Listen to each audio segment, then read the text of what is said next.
Vítajte v hoteli Alibaba.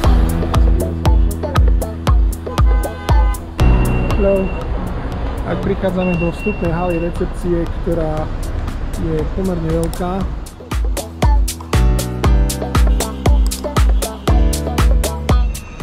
No a opäť prichádzame k manažerovi hotela, ktorý nás bude týmto hotelom sprevádzať.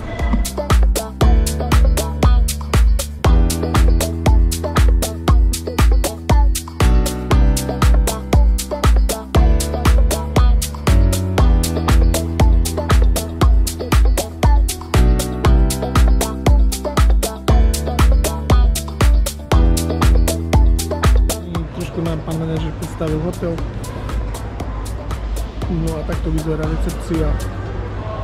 A bolo nám povedané, že sa presunieme teraz do inej časti blízkosti recepcie a vchádzame do reštaurácie Šehrezáda.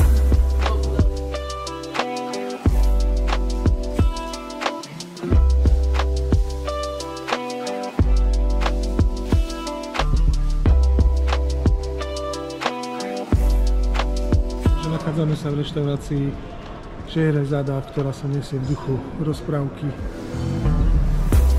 To je krásna Šehrezáda, krásna maľba.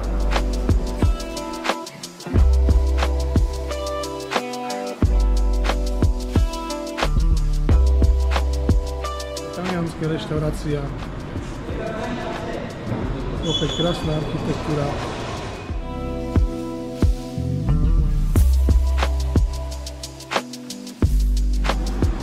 Táto reštaurácia je v podstate prepojená s reštauráciou Šehrezáda, ako som boli pred chvíľočkou.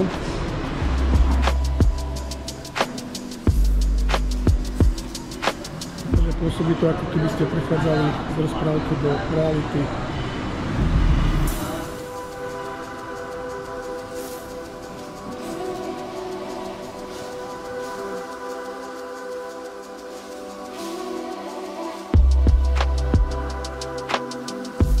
Kde sme si predstavili dve reštaurácie, Šehrezádu a Taliansku, a toto je reštaurácia Rím 3.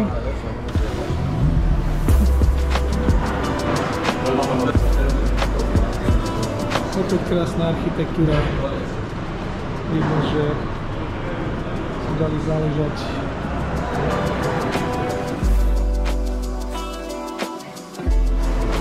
Ako je to starší a štvorhviezdičkový hotel, sa mi to javí byť luxusné. A ako som skôr spomínal, každý hotel má svoje špecifika, svoj podpis. A v tejto reštaurácii sa nachádza ako detský kútik alebo kútik, kde si detičky môžu konzumovať detské jedlá. No a momentálne vychádzame vonku z reštaurácií. Ako vidíte, tak tuto žije už od rána, nakoľko je február. Je tu na diskotéka. Za mňa si myslím, že na štvorhviezdičkový hotel a vôbec kultúra je na úrovni, kde sa ľudia bavia. Ako sami vidíte, máte tu na bezbariérový prístup pre invalidov, čo je veľmi veľká výhoda. No a takto vyzerá prvý bazén.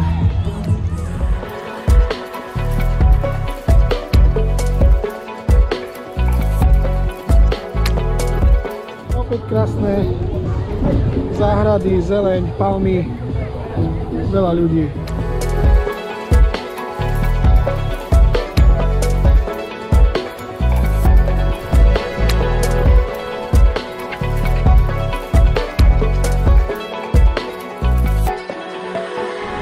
To je bazénik, ktorý je spojený s barom.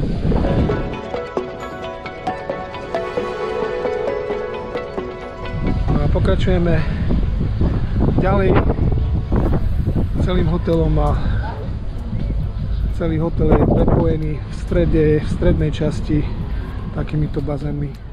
Takže tu už je trošku tichšie. Sme v zóne, kde už tá diskotéka je mimo. Je to tu také skôr tichšie.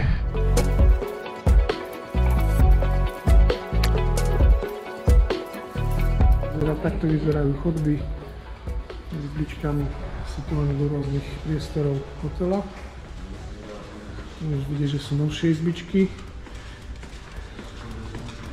čo usudzujem podľa nových dverí a zárubní. Aj dlažba vidíš, že už je rekonštruovaná. Na izbe číslo 5616 a vchádzame do parciálky.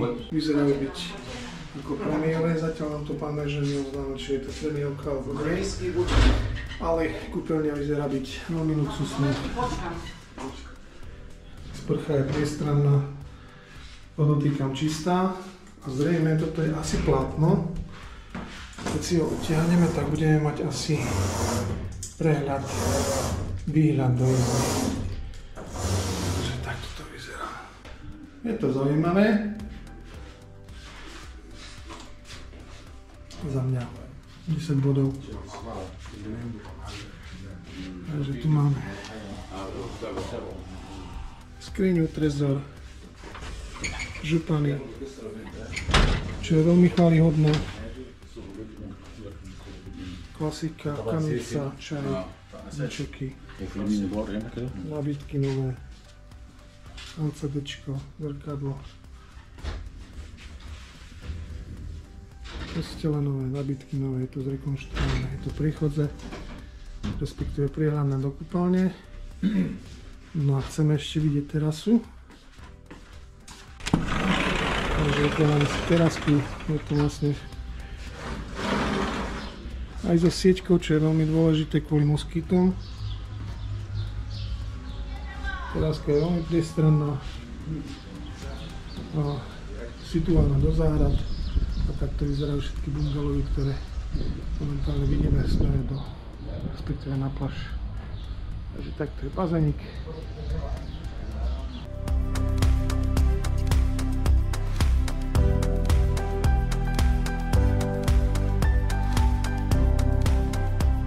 Za mňa pôsobí tento štvorhviezdičkový hotel zatiaľ za veľmi priestranný, s množstvom zelene, paliem.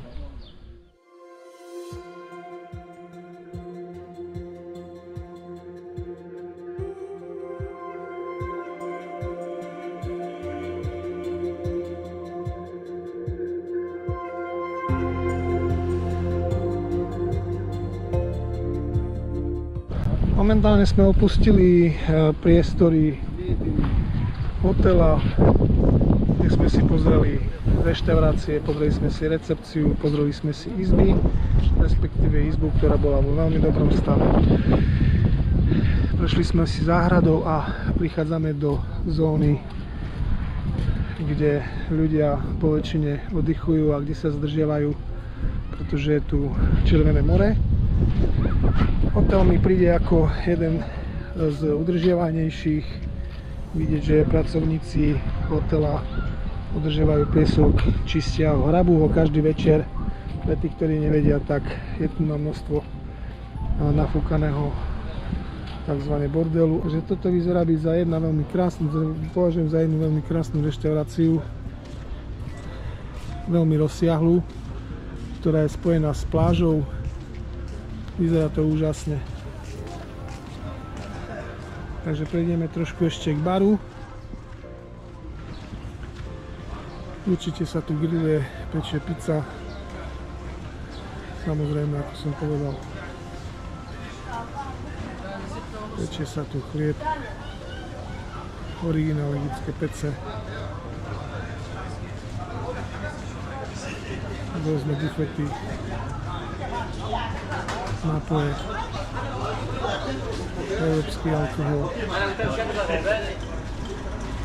fresh juice.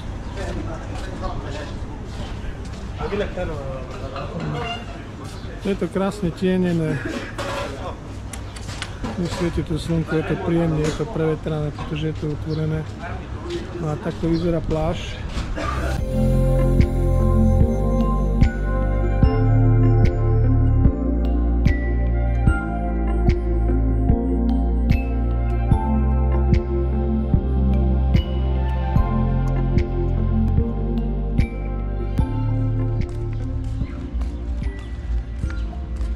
Tak prejdeme ešte trošku okolo bazénikov. Musíme využiť túto príležitosť, lebo je dosť možno, že sa tu už v živote nikdy nedostaneme. No, tu je taký malý detský šľaptuch. Je to tieňené. No a tieto bazéniky sa tiahnu pozdĺž celého stredu hotela Alibaba Palace. Isté vás bude zaujímať asi aj teplota vody. Takže len takto šahneme. Voda je pomerne studená. Takže za mňa je to veľké mínus. A prechádzame od chodníka na druhú stranu, kde sa asi nedostaneme, lebo je to v rekonštrukcii. Na to, že je štvorhviezdičkový, tak má jeden veľký úžasný tobogán, čo môže byť zase prínosom pre rodenky s detičkami. Ako vidieť, turistický ruch v bulvári je veľmi rozvinutý. Lietadla prilietajú a odlietajú. No a ako som spomínal, tak tá druhá časť je v predábke, čo je chvályhodné, pretože tieto hoteliky, čo sú staršie, už si vyžadujú rekonštrukciu po niektorých izbách a je to len prínosom pre hotel. V tej prvej časti je bazén vyhrievaný, o čom svedčí aj návštevnosť. No, takže teraz ideme do akvaparku. Takže vchádzame do akvaparku, kde nás privítala pracovníčka. No a čo sa týka vôbec celého akvaparku alebo prvého dojmu, tak za mňa je to topka, pretože je to veľké.